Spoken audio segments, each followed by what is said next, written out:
We'll go back to the top of the English Premier League. Another comfortable, simple, but devastating win for Arsenal this evening. Goals from Bukayo Saka, 29, popped up with another goal and assist. And Trossard kind of rubbing salt into the wound at the end of Brighton with a delightful chip over the goalkeeper to give the Gunners not just 3 points, but more room when it comes to goal difference. They moved one further ahead today of Man City that played. Of course, Liverpool play tomorrow, but they're currently 9 ahead of them. And a lot of people predicting that goal difference could be a major, major factor in deciding the winner of the English Premier League.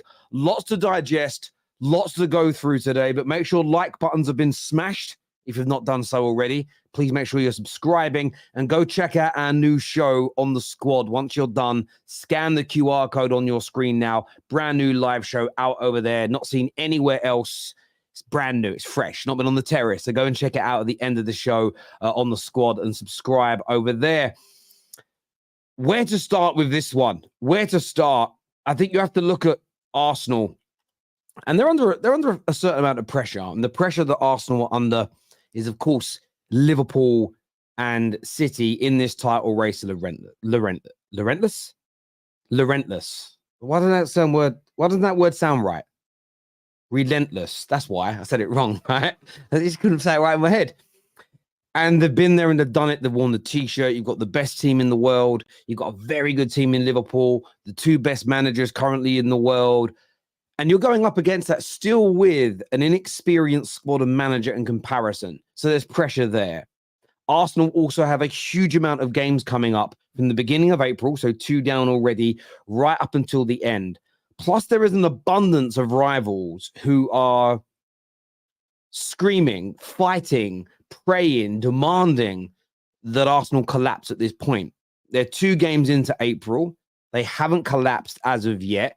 There are no signs. It could still happen, of course, but there isn't a singular sign right now that this Arsenal team is going to fall away from this title race as of now. They look unbeatable in the Premier League at this particular moment. I don't think anybody can deny that. In 2024, in the Premier League, this Arsenal team has been impeccable. They're getting an abundance of clean sheets. And again, today, a few decent efforts. A really good save from Raya from about sort of 25, 30 minutes into the game. But that was a speculative effort from far. Brighton, who tear through most teams, yes, they countered well at times, but they just could not penetrate the back line of Arsenal. This Arsenal team's form at the moment, they look almost perfect. They look almost perfect at this particular moment in time indeed. And they're doing that in the backdrop of so much pressure with one of the greatest English teams of all time in Manchester City chasing them down, a relentless, terrifying force in Liverpool, plus with rivals from all and sundry preying on their demise. And I think that shows a great deal of mental fortitude and strength that Arteta has built within this team. Now, what you have on top of this is individuals that perform. And I know he's had a lot of stick this week, and I thought that Bukayo Saka stepped up impeccably well tonight. It was very creative. A great bit of skill early on. Had a shot at the far corner, should have scored. There was 2 or 3 times he cut the ball back into the right area. But I don't think the movement from the attackers was where it should be. And then when Arsenal win their penalty, he steps up. He delivers. He makes himself he takes accountability, scores. And some people try and take his penalties away as he now hits, I believe it's 30. That's 30 GA for the entire season in all competitions. And some people want to take that away from Saka. But Chelsea fans don't take Cole Palmer's away. City fans don't take Haaland's away. I don't remove Bruno Fernandes's penalties. So why would I ever do that to Bukayo Saka? And I think the most important element for him today is getting off that pitch with 20 odd minutes to go and getting more rest in those legs. Didn't play against Luton. off early tonight. And that is the element of Arsenal that was so perfect. They could remove people from the field of play. Now, the penalty is we're going to go on to a couple of other players in a minute. The penalty itself is going to get attention. There's no doubt about it whatsoever. I don't know what I did there. Sorry. The penalty is going to get attention. And I understand why some people would say it's not a penalty. The player doesn't win the ball because he doesn't maintain possession, but he does certainly get a touch on the ball first. Lamptey goes in, touches the ball, and then he follows through and clears out Gabriel Jesus. Terry, what's your opinion? What do you think of it? I must have had about 20 DMs already. Well, my view is simple. Doku touched the ball when he challenged Alexis McAllister. And I didn't buy into this nonsense from Howard Webb that just because he touched the ball slightly, that it makes it not a foul. A few weeks ago, Man United played Man City. We were through one-on-one on goal. Garnacho was there. The huge slide tackle from Ederson. He wins the ball, but clears out the player. I said it was a foul. I thought it was a mistake. So I'm staying consistent to my view that just because you touch a ball, just because you maybe even win it, if your tackle is reckless and dangerous, doesn't matter if you win the ball. If you get a minimal touch on it and you still clear the player out, it is still a foul, in my opinion. So looking at the Doku example compared to tonight, the difference being where on the body the foul has taken place, but the logic remains the same for me. Yes, there was a minuscule touch first, but not enough to win the ball. If Gabriel Jesus wasn't taken out, he would have then got onto the ball in the box with an opportunity to square it or shoot. So it is a foul, in my opinion. I'm just remaining consistent. So if you're a Liverpool fan and you thought Doku's was a foul, even though he touched the ball first, and now you're saying this isn't, I need to understand why you think it's different. Maybe you think it's dangerous play in the other one, but I'm staying consistent to what I've said all year. Just because you win the ball doesn't make it not a foul, especially with the law, whether you're in danger opponent or whether it's a minuscule touch. Just one little touch isn't enough for me. And there was far more contact on this than we've seen in other penalties given this week, especially the ones at Stamford Bridge a few days ago. So I thought it definitely was a penalty. I understand the challenge around it, though. And then you move on to two other players that I want to really shout out today. Yes, the defense is going to get loads of credit. Yes, the defense is going to get loads of support and praised, etc. But I want to shout out Odegaard to begin with. Another game where I thought he was just a leader, just a captain. His press, the way he organizes the team back into shape, his ability to trap back. He didn't assist any of the goals today, but he was just involved in all of the brilliant attacking plays from Arsenal, and another top performance from him in a high pressure game. City winning first, chance to go top, he stands up. Remember, this is in the title race now.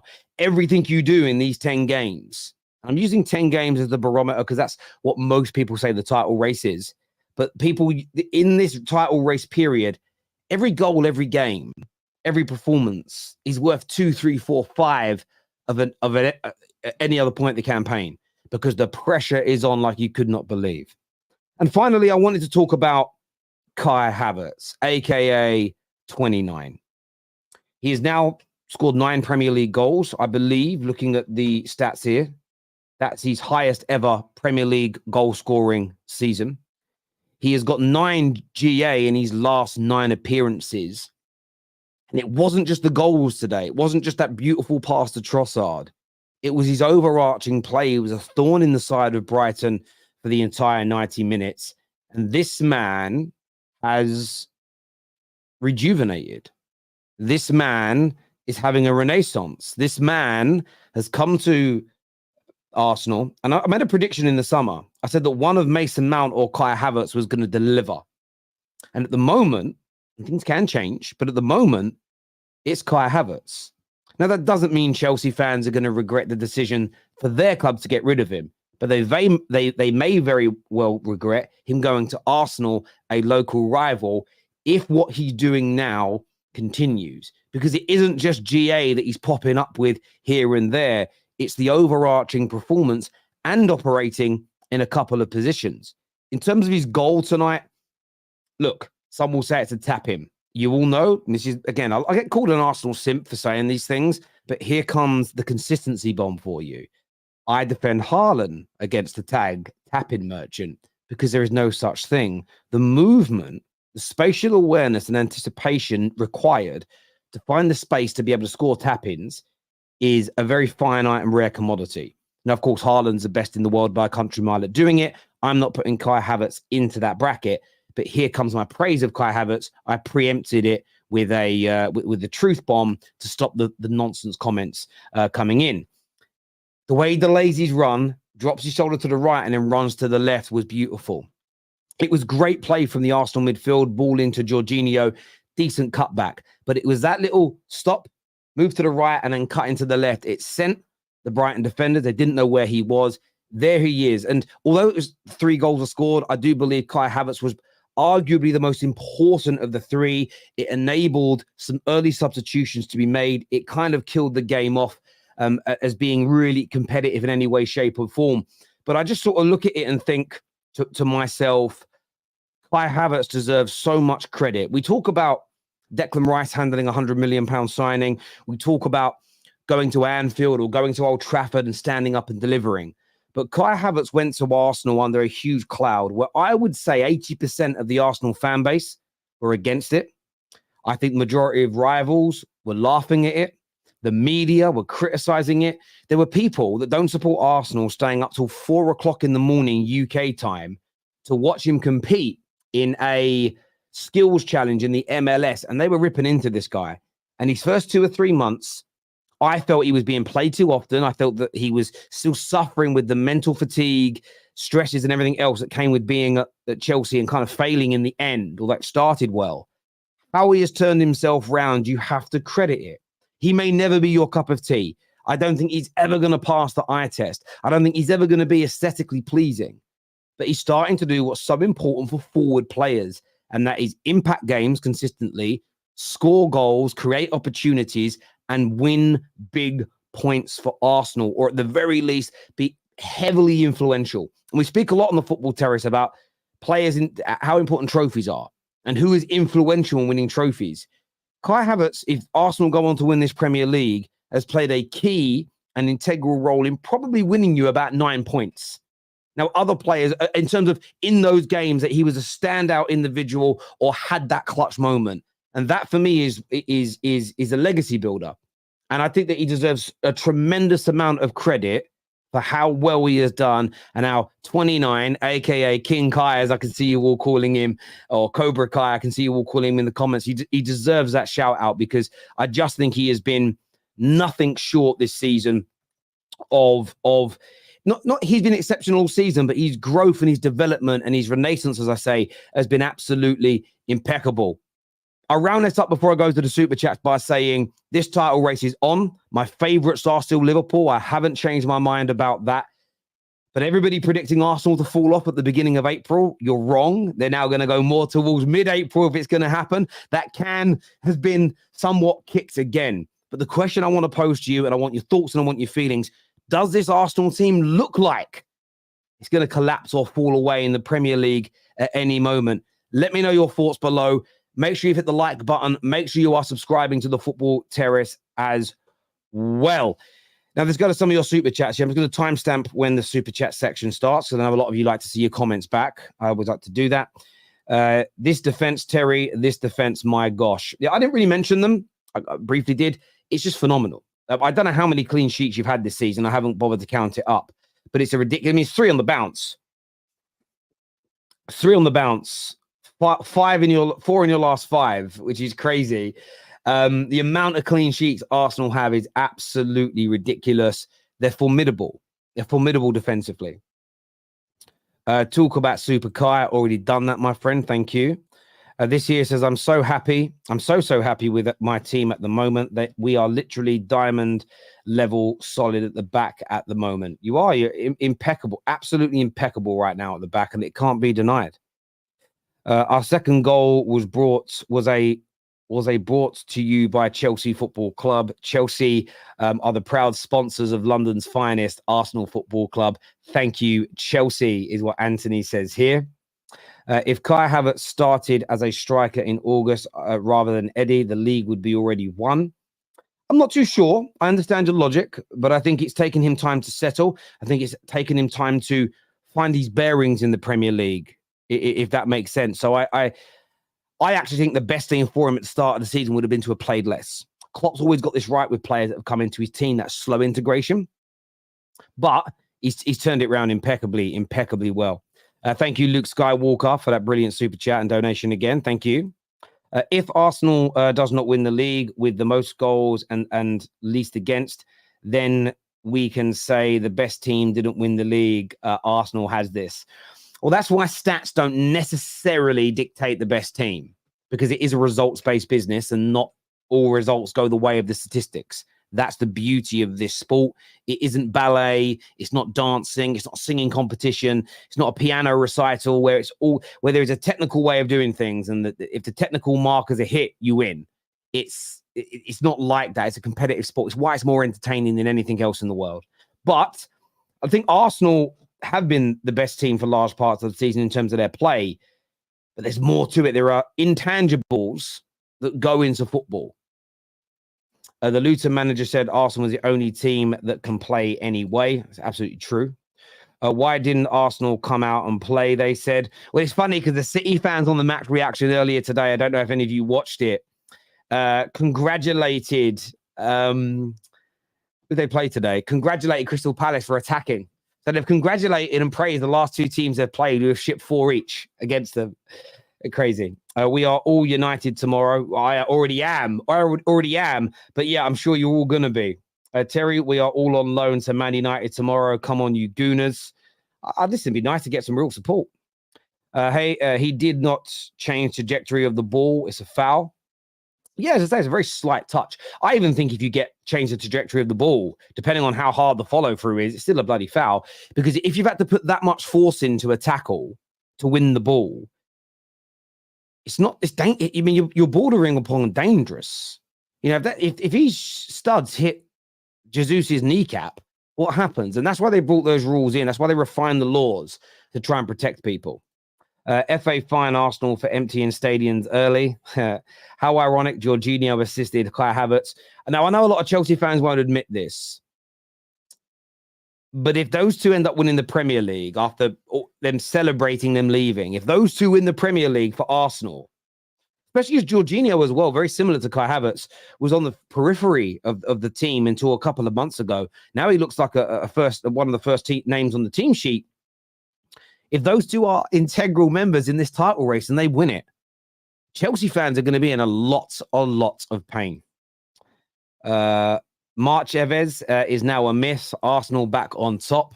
She's true, doing it in April now. So did Jesus dive like Jota then and get the ball? No, Jesus didn't dive. He was clearly caught, my friend. I didn't want Kai, but I'm glad I was wrong. Fair play to you for being a man. Board deserves credit for sticking with Arteta. Certainly did. Certainly do. But remember, they were rebuilding everything at the same time. They cleared out a lot of the backroom staff. Kroenke came in. Josh Kroenke came in. Edu came in. This is why when people say, why are you going on at Ten Hag? Because I want to do something similar. I want to clear out of everything and everything new at the same time to grow, as opposed to just changing one bit and then the rest of it being as it was. It's crazy to me that people can't see it. Sorry, but Brighton didn't even try. No, Brighton tried tonight. I think the first 10, 12 minutes of the game, Brighton were better. They had spells in the match, but Arsenal were too good. Too good. There's times where I've seen Liverpool and City play, and everyone goes, the opponents didn't try. No, they did. They were just too good. 11 games in 2024, 10 wins and 1 draw, 38 goals scored, 4 goals conceded. Jesus Christ. Come on, you gooners. My team conceded 4 in midweek. Worth staying up to 5 a.m. Big up yourself, Tony. This here says the media tried to destroy Ben White. He has an amazing season. Come begging Southgate, you mug. Yeah, he was excellent today. Our improvement can be summed up in Gabriel. The year-on-year improvement from him has been so good. The way he celebrated that block. He has been class. You're right, Ibby. And last year, there was a lot of bozo moments in him. A lot of bozo moments. They're gone. They're gone. They're gone. Chelsea paid 90 million for Kai Havertz. People forget that. Arsenal got him for 65 million. Mikel Arteta reviving another gem. Proud of our boys. Look, if he keeps scoring at this rate as well, he probably won't break. He got 18 and 20 goals respectively in the Bundesliga when he was, younger. He's probably not going to break that goal scoring record. He got 14 goals in all comps in 2022 for Chelsea. He could maybe break that record this year. And if he breaks that and Arsenal win a major trophy in the process, he has to be looked at so far as a success. Most clean sheets in a row away from home in Premier League history in 5. The maturity of our team is good to see. Still have to keep our powder dry. I didn't know that stat. Again, these underlying stats are so impressive that shouldn't be ignored. It's a Premier League historic record. That's crazy. Kai gets so many touches in the box. Just wish he would shoot more often. He could have a lot more goals. I agree with that. Studs in the chest ain't a pen. Of course it was a penalty. Both were penalties. Just because he clipped the ball means nothing. City have got this league. Come on, City, a 4-peat. A Chelsea fan wanting that is so strange. I know there's the Kai Havertz thing, the London thing, but how could you want a team to achieve a record that will eclipse anything your club's done and probably your club will never achieve? I would never advocate for any club achieving something that is so unique and so brilliant that it may never be done again. As much as we all love a treble, as much as the Invincibles get discussed, Invincibles have been done dozens and dozens of times in Europe. The treble's been done 9 times or something. No one's done, like in English football, no one's done a 4-peat. Imagine having that unique thing that no one will probably even get near again. Crazy. Big up to you, Terry, for being one of my favorites. One of the few real ones. No problem at all, Kev. Chelsea 90 million, Arsenal 65 million. Correction. Thank you. Big up, Terry. Hope you're good. As a vocal critic at the start of the season, I eat humble pie on Kai Havertz. Glad to be wrong. Big up yourself, Ricky. Sorry, I haven't seen you in a while on here. Hope you're well. In Arsenal's history, Terry. Not the entire Prem, in Arsenal's history. Okay, sorry. Maybe I misread that. Sorry. That would be I think they call it a Freudian slip. But there we go. Look, I'm going to bring the panel out now. We've got Dayo, we've got Saad, we've got Jason, we've got Matt backstage. I think Dennis is joining us soon on the show as well. Give us your thoughts and feelings. Remember, I know there's a lot of you watching. Please do me a big favor. If you enjoy the Football Terrace, go and check out my latest show. It's a brand new podcast on the squad. The first episode on YouTube is out today. Scan that QR code to check it. It's not the big one I mentioned with a huge YouTuber. That's coming soon. But please go and check out. And now that there's an Arsenal bit in it that you'll find great now watching it in hindsight, please go and watch that at the end of this show by scanning that QR code or clicking the link in our description below. That'd be amazing if you could go and support me in that way and give that channel a little bit of a sub as well. Time to bring the boys out now. Welcome back. Congratulations on another win. Dayo, speak to me, bro. That another clean sheet, 3 more points, unbeaten in 2024. Kai Havertz dunking on people. What you saying? It is what it is, man. It wasn't easy, but it was worth it. It is what it is. I predicted a 2-0 win because I knew Brighton was a difficult team. I said that yesterday. I was like 2-0, clean sheet. That would give the boys a big of a boost. They went on to score 3-0, and it had to be Leandro Trossardinho because he's now Brazilian. If you didn't know before, now you know. It's Trossardinho. For the rest of you that did not know before, tell him again, Dayo. It's Trossardinho. Trossardinho. Yo, no, the game. To be honest with you, man, like I knew we were going to win, but not by. I didn't think we were going to win by 3 goals. Because Brighton is a tough team. They haven't lost 32 games at home. That's an insane record. Yeah. I think they've only been beaten once at home this entire season, and that was like the start of the season as well. That was like November time, I'm pretty sure. Yeah, and that's crazy because like in my head, I'm like, this is going to be tough. And the way the first 15-20 minutes went of the game, I was like, this guys could hold us to a draw, but I see us scoring 1 goal. Now, let me quickly just talk about the penalty. The rule is very simple, right? A penalty kick is awarded if a player commits a direct or indirect offense inside the penalty area. That's Rule 14 of the FA rules. Go look at Rule 14. Go onto the website, download the rule book, go to Rule 14 and read it. If a player commits directly or indirectly All this, he touched the ball, he didn't touch the ball. If you indirectly commit one, it's a penalty. So whatever anybody wants to say, that is on them. But the boys did well. Arteta's player management, I'm impressed. It's almost like he did exactly what I said, because I was talking to Sad halfway through the game, and I was like, if I'm Arteta, come second half, the last 30 minutes, I'm taking out Zinchenko, bringing in Tomiyasu, I'm taking out Bukayo Saka, I'm bringing, and literally word for word. He just did because these boys, they need to rest. There's a lot of games. We have a lot of games before the end of the season, but yes, we are back on top of the table. It's still anybody's game at this point because Liverpool plays tomorrow. But this is not the old Arsenal. Let me announce it again to everybody. This is not the Arsenal that you knew from last season. This is not the Arsenal that you knew under Wenger in the last years. This is not the Arsenal under Unai Emery. This is not the Arsenal that Arteta inherited. Let me remind you guys again, this Arsenal that you're looking at has a different mentality. This Arsenal you're looking at is a beast. So if you want to come and talk to me about my team, come correct. Use the right goggles to look at them. Don't come here and talk about, but last season they fell away in April. Well, it's April. I guess we're falling away 3-0 to Brighton. Yeah. I mean, we're falling away. Yeah. Listen, I don't think anybody could argue with you, Dayo, that this is nowhere near the same Arsenal team that we've seen prior to this last 2 years that we had seen over the previous decade or so. You've got through the February bump, you've got through the March bump. People are praying for your downfall. They said at the start of April, this is when it would fall apart. You're 2 games in, you're a week into April, and it's looking impeccable. Saad, it was just another formidable day, almost impossible to break down and score against. Abundance of chances created, 3 goals scored. I mean, it couldn't have been a better afternoon, could it? Nah, it really couldn't. Honestly, firstly, King Kai.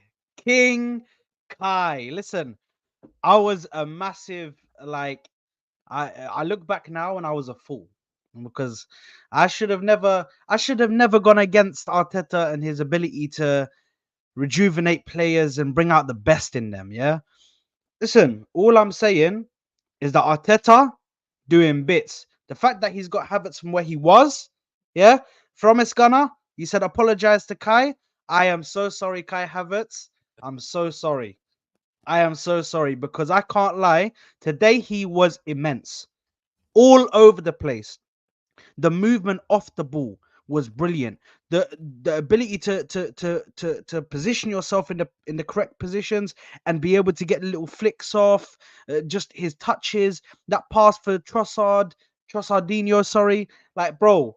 It just his overall game, the way he took his goal, him and Jorginho linking up. Just his 1-2s. I think Havertz today was absolutely incredible.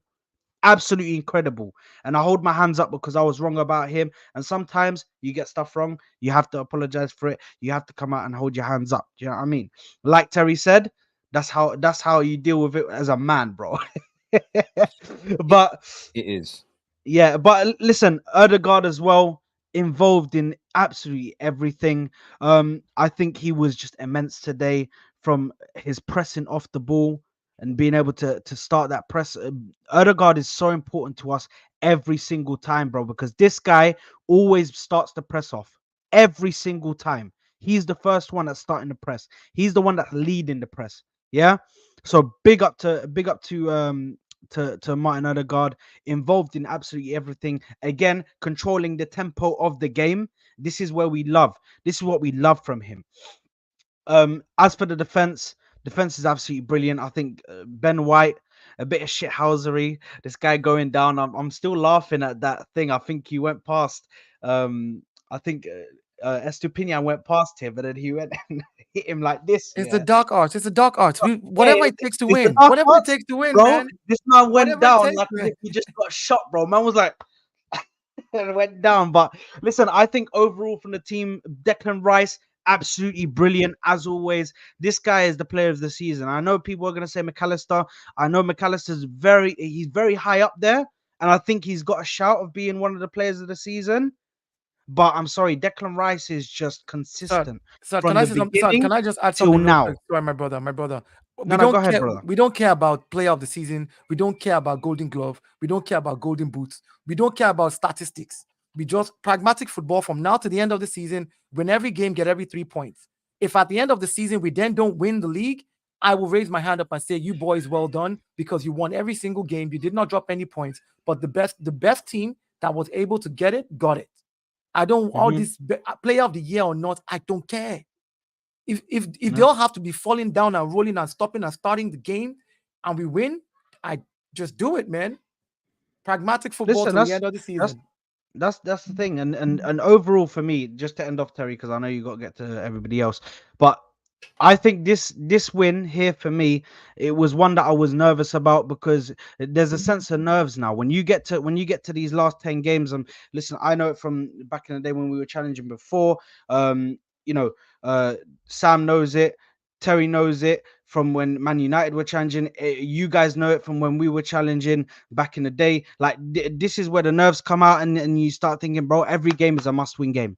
Especially in this day and age with City and Liverpool right now and in the form that they're in, every game is a must-win game. We just have to do our job, get our wins, and make sure we look into the next game and to the next game and to the next game. Listen, I still personally think we will win the title, but right now it's very close, very close. We're all Man United tomorrow. I know that for a fact. But big up to my team, man, and Arteta.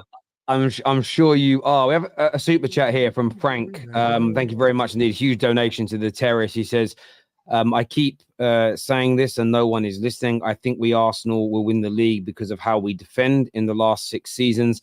The team with the best defensive record has won the league. This run-in will be fun, Terry.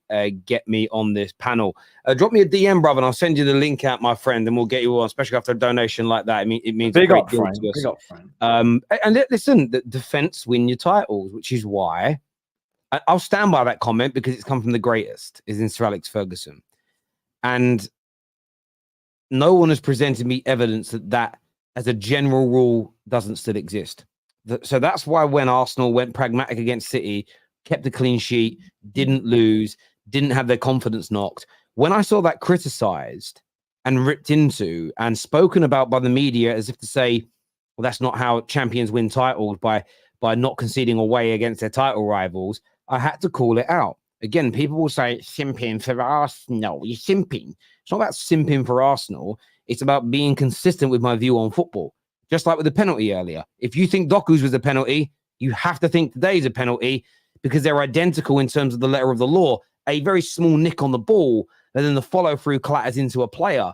That is a penalty, because you didn't win possession and control of the ball. So at the end of the day, it's about being consistent with these things and looking. And there was, I think it was back in like November, did a show, and there was a graphic the Premier League put out. It was like a heat map. And the darker your heat map showed the amount of time the team progressed beyond your midfield and defensive line. And the lightest one on there by a country mile was Arsenal in comparison to everybody else.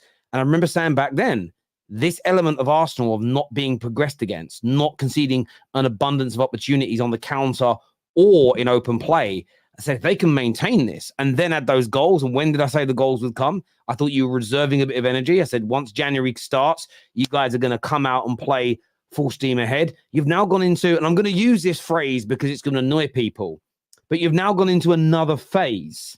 You've gone into another phase this season, which is the pragmatism of you went 2-0 up. Yes, you got a third, but you weren't busting a gut for that third goal. You weren't leaving yourselves exposed to conceding, because goal difference could play a part in this. Reserving energy is so important. And I think for me, watching as a neutral with no real emotion attached, the growth in Arsenal and the maturity is absolutely massive, because you're now doing, and Sam's been watching the show as a Liverpool fan for a long time. And I remember when you guys, I don't know if you were watching when you first signed Van Dijk, but you guys had a defense where you couldn't manage games, and Liverpool signed Van Dijk. And I probably spent 4 or 5 months saying this team could win the league next season. Got laughed at by everybody. Why? It's because they're controlling games now. They're going 2-0 up, and then they're seeing them through comfortably. That's what champions do.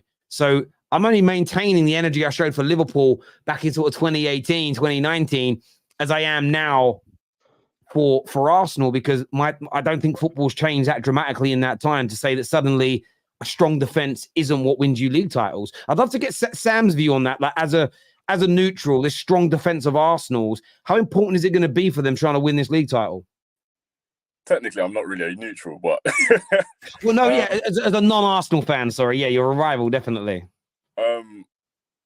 I said it in the group chat that Arsenal's defense is so good.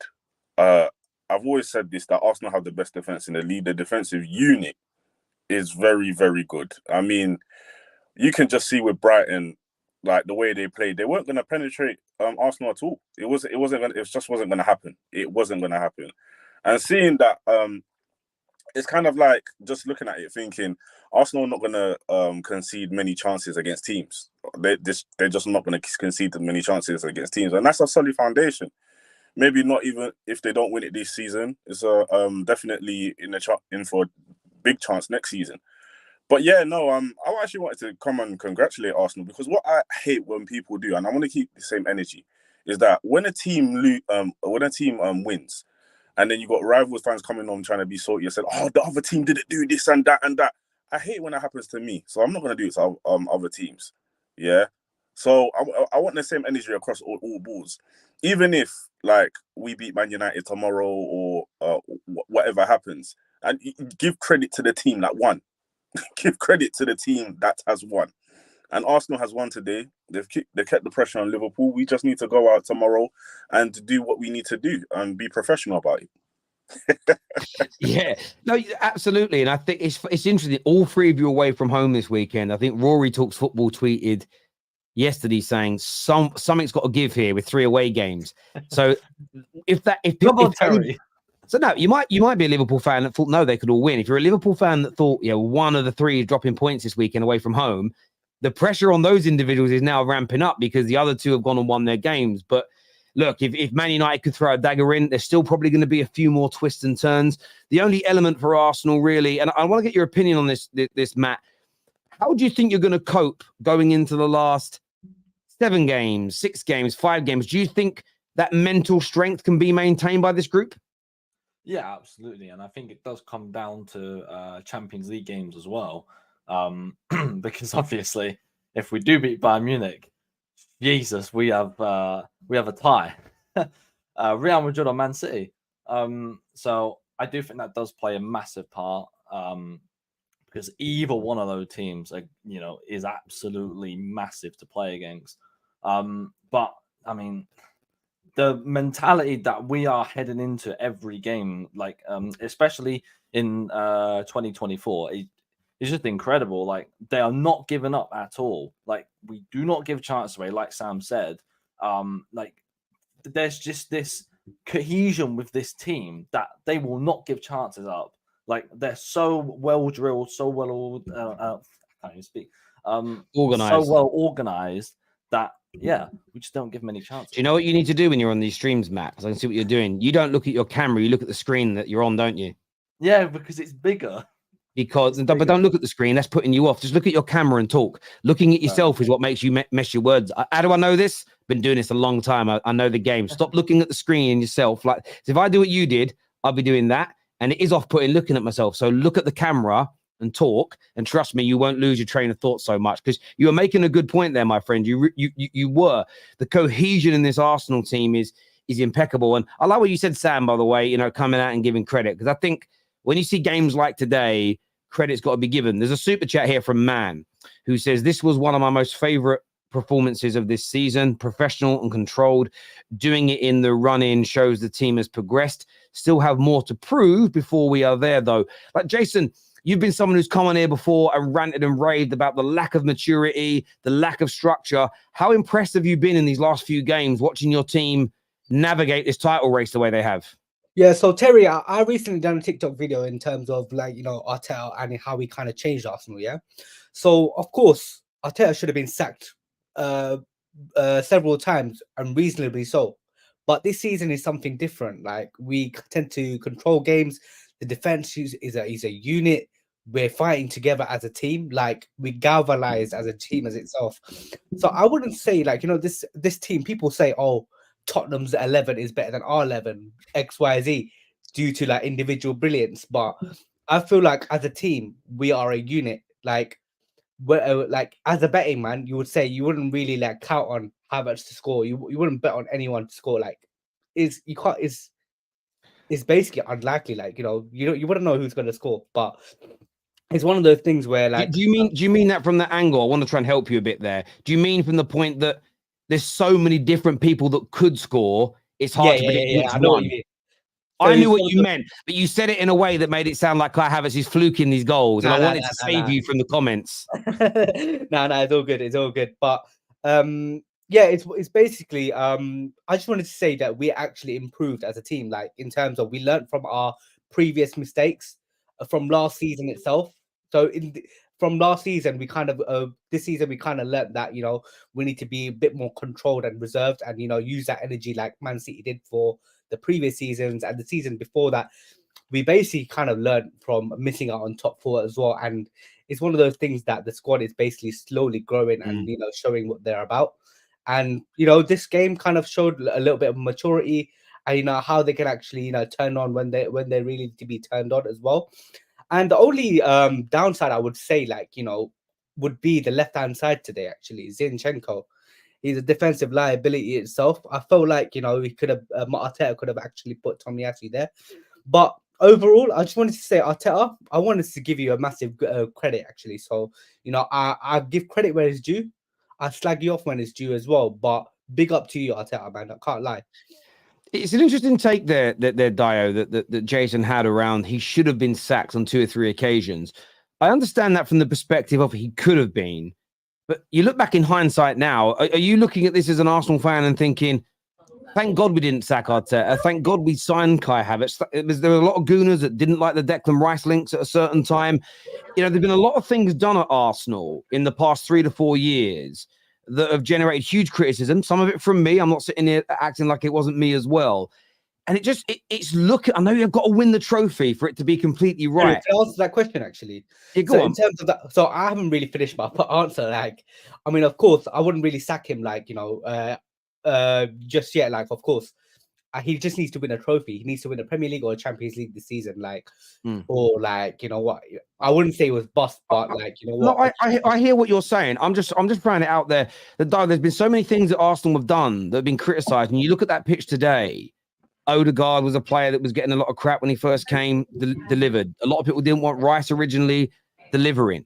Gabriel was a bozo, delivering. Ben White, 50 million, too much money, delivering. Why are we bringing in Raya? Delivering. Kai Havertz, what a joke, delivering. Do you get Arteta himself, clown, delivering. It's so interesting how the majority of those criticisms are starting to look really silly now. Yeah. I just want to remind people that when Wenger came to Arsenal was in talks with Sir Alex Ferguson. 6 months before that, if you don't know that history, go check it. And Sir Alex said he was not going to work with Graham as his assistant.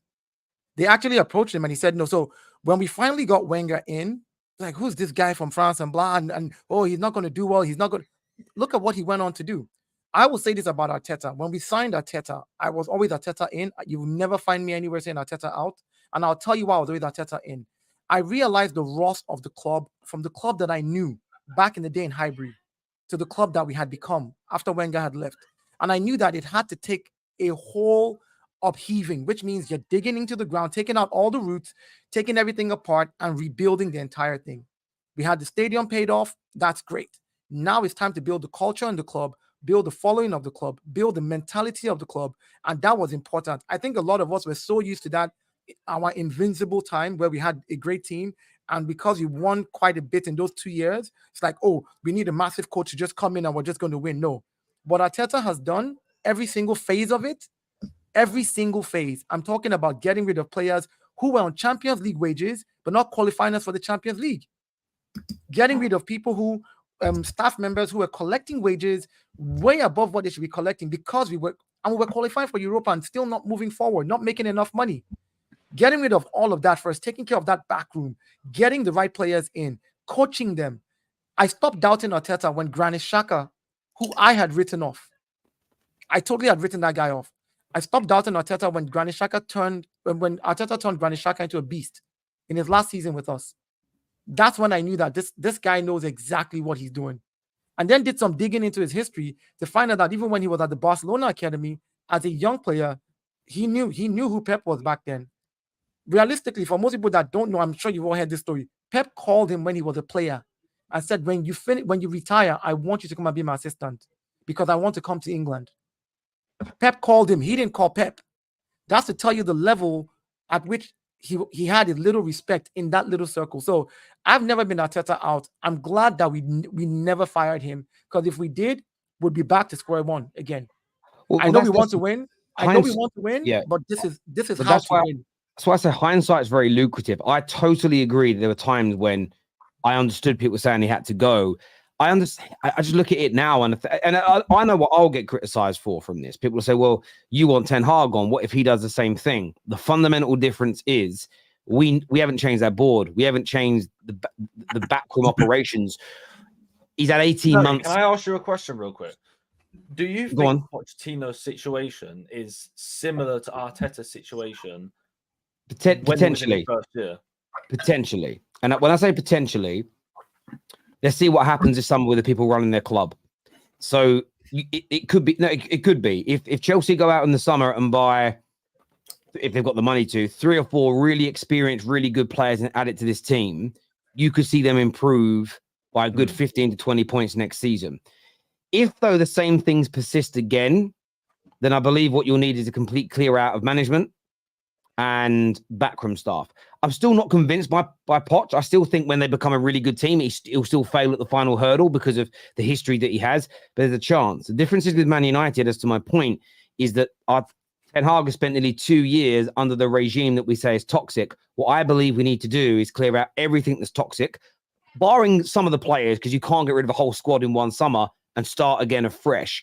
And I look at how Arsenal have done it, and it makes sense now. You should learn from these things. Now, it doesn't mean that you don't sack a manager 2 years in if you're doing really badly. You have to assess each situation independently of itself. But that's the element that I wasn't aware of 2 years ago when I was saying to Arsenal fans, I think you should sack the manager. I didn't know how much you were clearing out. I'm not an Arsenal fan. I've learned that over that time. Hindsight has made me change my mind about these circumstances. We're going to go to some super chats in a minute. Dennis is here with us. Another important and solid win today. Give me your thoughts on the performance in the game.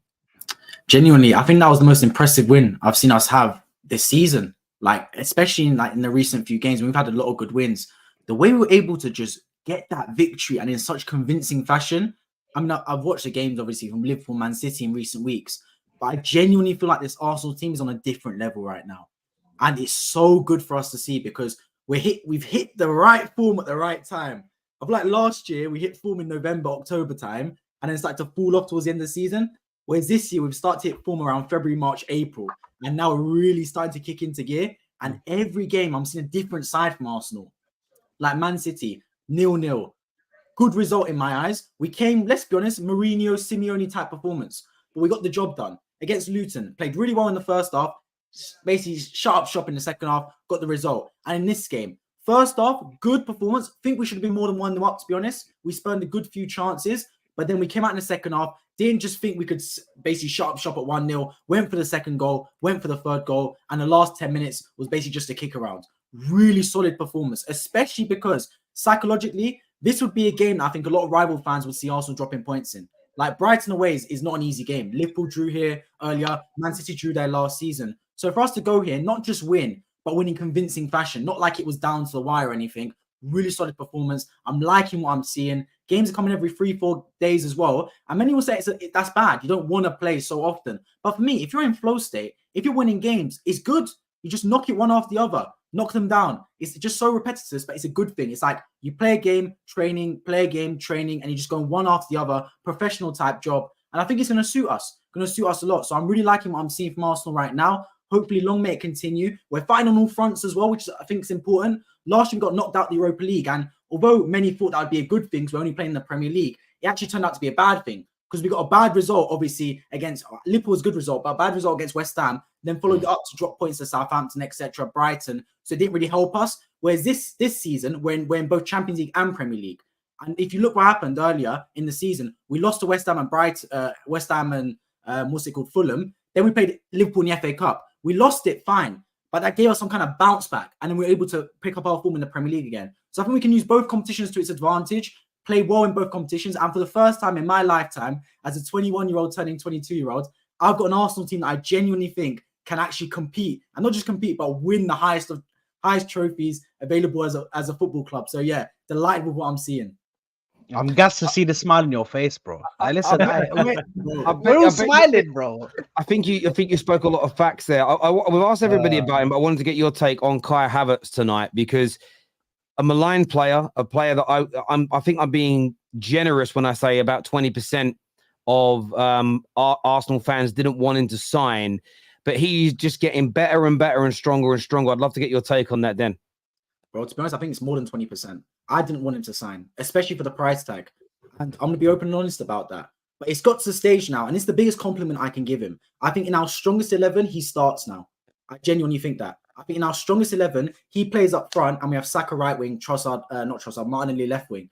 And I think throughout the season, I've always thought Arsenal's strongest 11 will be Jesus, Saka, Martinelli. But for the first time, I genuinely believe if we're going in a one-off game, whatever it is, Bayern Munich, for example, on Tuesday, or a Champions League final, I want Havertz in that team up front.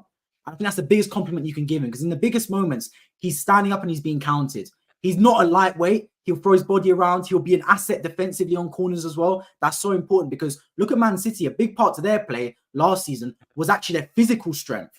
Not just the fact they would pass you out the park. They could win games from set pieces. And we're adding that ourselves now with our units in there, like Gabriel, Saliba. I think Havertz adds to that. I thought it was a brilliant performance from him today. I know on commentary, I believe Alan Smith gave man the match. For me, I would have given it to Gabriel personally, especially for his block at the last second, which I think just epitomized how much of a man mountain he's been. But I don't think that one Arsenal fan can slander Kai Havertz, especially in recent weeks. He's really, really turned up at the biggest moments for us and been a big part to actually contributing to Arsenal actually hitting form at the right part of the season. I couldn't agree with you more. I think that I'm a bit like you. I'm not an Arsenal fan, of course, but I criticize the sign. People go, all you ever say is nice things about Arsenal. No, I ripped into that signing. I thought that it was a waste of money. And we had this debate on the squad, and everyone go check the squad out after this show, scan the QR code. But about the eye test can sometimes be misleading. Now, when you think eye test, I'm not talking about Ronaldinho's and Zidane's and Messi's. There are some players that can do very little, but everything they do looks nice because they're just aesthetically pleasing. Where Kai Havertz, he does look clumsy. He does look a little bit like my puppy's nearly 6 months old. Like Kai Havertz reminds me of Rocky whenever he starts to sprint. He got long, gangly legs for a German Shepherd, and he's a bit all over the place.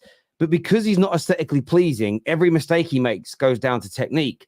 But when you actually break it down, he creates chances, he holds the ball up well, and as his confidence returns, he's a good to very good football player. And I think, and it's a discourse we're probably going to have more on Monday on the Top 6 show about this idea that the way we judge football players, I think, has gone skew with, because as a football player, Kai Havertz is delivering. As a freestyler, he's got everything in my opinion. As a baller in a cage, as a freestyler, as a technician, no, he doesn't have that. But you don't need that to be a successful football player. You can't have a whole team of players like him, and you don't. But you can afford to have a few individuals like him, especially if he started what he's done for you in the last few months, and you've got to maintain this. But it's what he was doing at Leverkusen, scoring, creating, being effective. And for me, the aesthetic, eye-pleasing element can go out the window if you have someone delivering in that way, in that shape, and in that form. I want to go to Super Chats, guys. There's a lot to go through, and I'm going to pose some of these questions to you all. First one says, if Arsenal do the double, the world will explode. I mean, Matt, what do you think the reaction will be like online if you guys did do the double? I think the majority of the rival fans will be offline, because we will own social media. Bro, we'd lock off London. We'd genuinely lock off London. You'd see YouTube channels deactivating. You see certain YouTube. You'll be like, okay, you know that picture of Xabi, you know that picture of Xabi Alonso with the boots looking back, the grey one. Well, like hell of them on Twitter. There will be a lot of people that honestly it would hurt so many people. That's because that Chelsea fan doesn't understand football. I'm not sure what that was in relation to again now. But thank you. Why weren't they weren't worried about the Bayern game like they used to be before?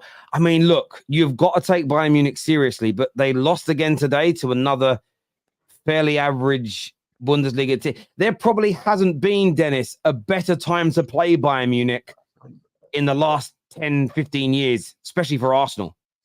Yeah, and to be honest, that's not necessarily down to Bayern Munich because I think no matter their results, they're always a tough team. I'm looking at it from an Arsenal standpoint. This is the first time in my lifetime we go to play Bayern Munich, and in my opinion, we're not underdogs. We're the favourites in the tie over the two legs. Like on paper, I genuinely believe we're the better team between the two, and I think we match up better. I think on form we're the better team. So I go into the game, and to be honest, I don't want to get ahead of myself, but I think a win I'd take, any win, even if it's a 1-0, I'd take it because we've proven this season we can go away to in big games to places like Man City, Liverpool, and grind out a draw. So if we get any positive result at home against Bayern on Tuesday, I'm confident we can go to the Allianz and stink you up for a 0-0. And I'll take that, man. I'll take that any day. Of course you would. Of course you would. This here from Manny says, the only complaint I have is Arsenal needed to shoot more, too many touches in the box. Overall, great win. Will Poulter was at my shopping in Chicago. Nice guy. Thank you. Yeah, Jace, would you agree with that? Maybe 100. Shoot a little bit earlier sometimes. 100. Sometimes Jesus, man, takes his time. Odegaard as well needs to shoot a little bit more as well. Sometimes we're trying to create the most perfect goal, but that's not the case, man. Just shoot whenever you have the opportunity. Like Jorginho had that opportunity as well today, but yeah, it's one of those things. But you know, this shows how good your defense is. Raya has missed 6 games this season due to when he signed, and obviously the Brentford games, and he's still got 3 more golden gloves than anybody else, or clean sheets towards a golden glove. Strange, you know I think. Terry, apparently we linked with David De Gea as well, a second choice. Yeah, but I wouldn't be surprised. Again, I don't know if you'll get him, but you will be linked to other keepers because Ramsdale's going to go in the summer. So yeah, it makes sense. Also, congrats to Chelsea. Chelsea, you put you 9th today. He did. They dropped down, didn't they? Because the goal difference. Arteta process is real. Bayern, I think he means better respect us. I'm sure they will respect you. Terry, why did you also want Madrid to win their 14th Champions League over Liverpool, knowing full well you'd never catch them? It's simple, Tell. You don't care about City's 4P. It's a really good challenge. But what you've never heard me speak about really is I don't really look at Real Madrid and the European teams as rivals in the same way as I do domestically. So yes, I'd love to have the most Champions Leagues ever. But before I start thinking about that, I have to think about having the most in my own country. So I focus more on Man United having the most trophies and having the best records in those trophies than anyone else in England. So yes, I definitely care about the 4P. Equally with Liverpool, if they win this year, they match how many league titles we've got. So Arsenal are still the best of the 3 for me to pick if I'm going to pick one of these 3 to do it.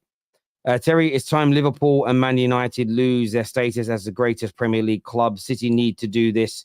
4Pete, you think I care about a 4Pete? You do not know me, I think you mean. Yeah, obviously I don't know you personally. You're a super chatter. I respect you. Yeah, I mean, but this is what I'm saying to you. So if City do it, they become the greatest ever team because of the 4P. If you're saying that makes them the greatest ever team, regardless of anything else that they have to win, that means Chelsea can never become the greatest team unless they do a 4P or a 5P. So therefore, why do you want any team to achieve something which you're going to find it almost impossible to eclipse because they'll be the first to ever do it?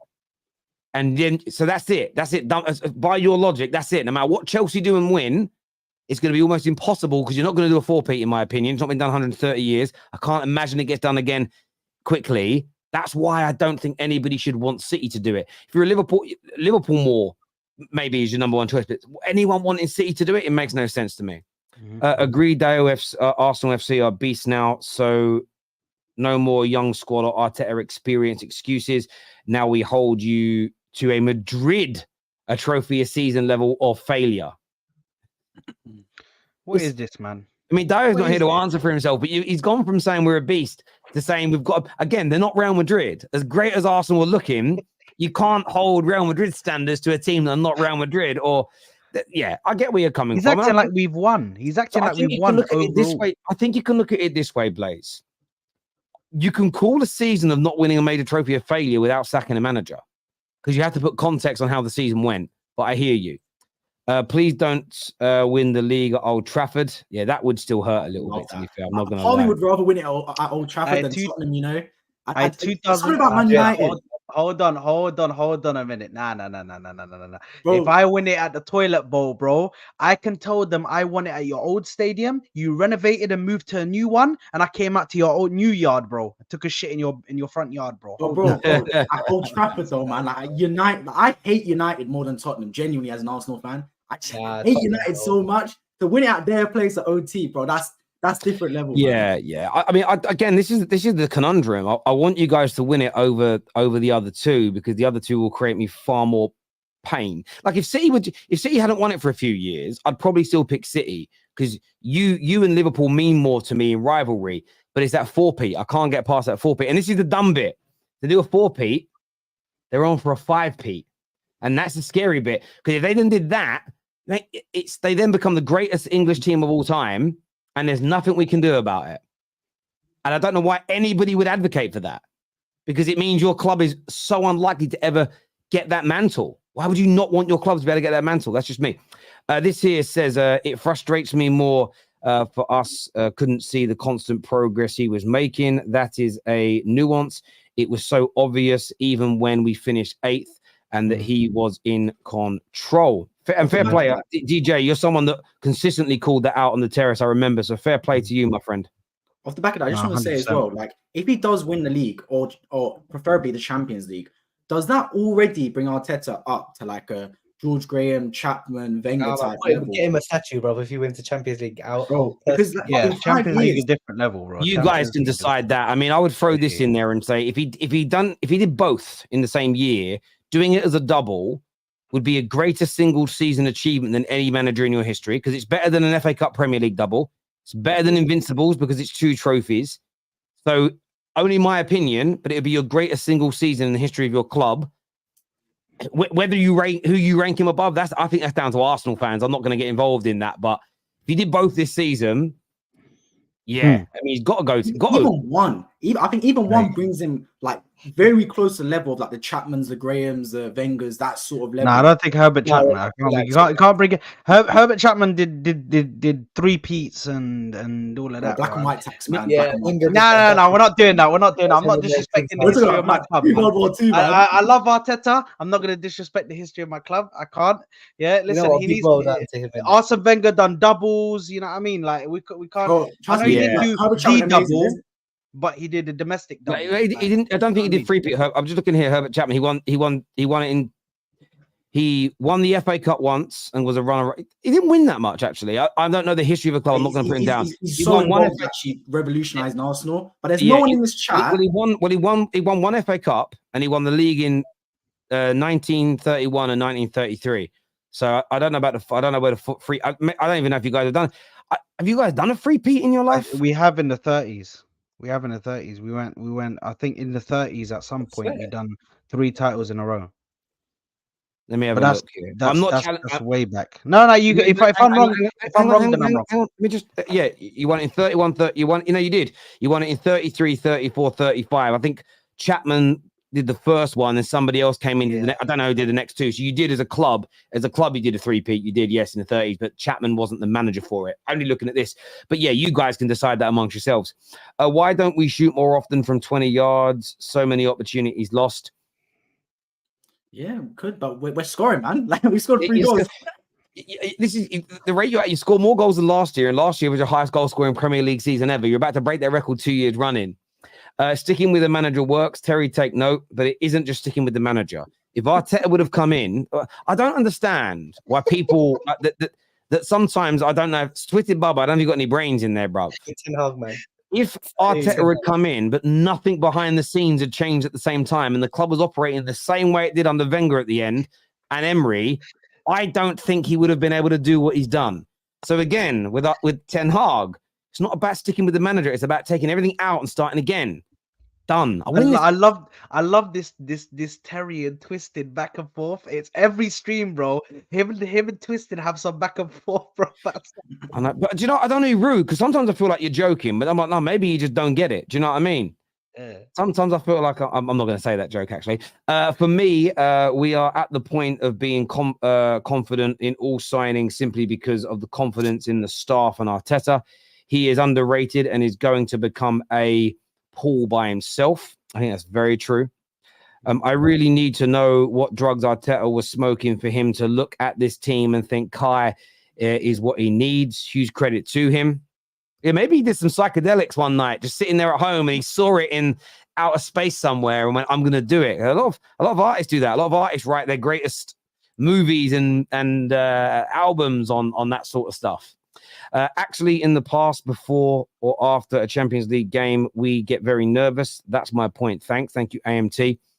And Liverpool are crybabies. I don't know where that's come from, but there we go. Look, go on, mate. Just quickly before you finish, just because a lot of people are saying in this, they said that Herbert Chapman was his team and he died suddenly. That's why he isn't named as the three-peat manager. But it was his team and he died suddenly, so he couldn't. There we go. So yeah, I didn't know that about him. But yeah. So yeah, listen, as I say, I don't think it's a place of any neutral arrival to tell a club who their legends and legendary managers are. I can give a suggestion, but it just is what it is. But because I don't know the full history. Do you know what I mean? We've got history. That's the main thing. We've got history like from the black and white 30s all the way up to now, man. So can't chat against us like these Chelseas and Cities. Look, I want to thank everybody that has tuned into the show today. Please hit the like button before you leave. Please go and watch my new show that came out. I really want your feedback on it. The Squad filmed it in a beautiful studio in London. You can scan the QR code on the screen or click on the link below. Take care. Goodbye. God bless. And I'll see you all again soon.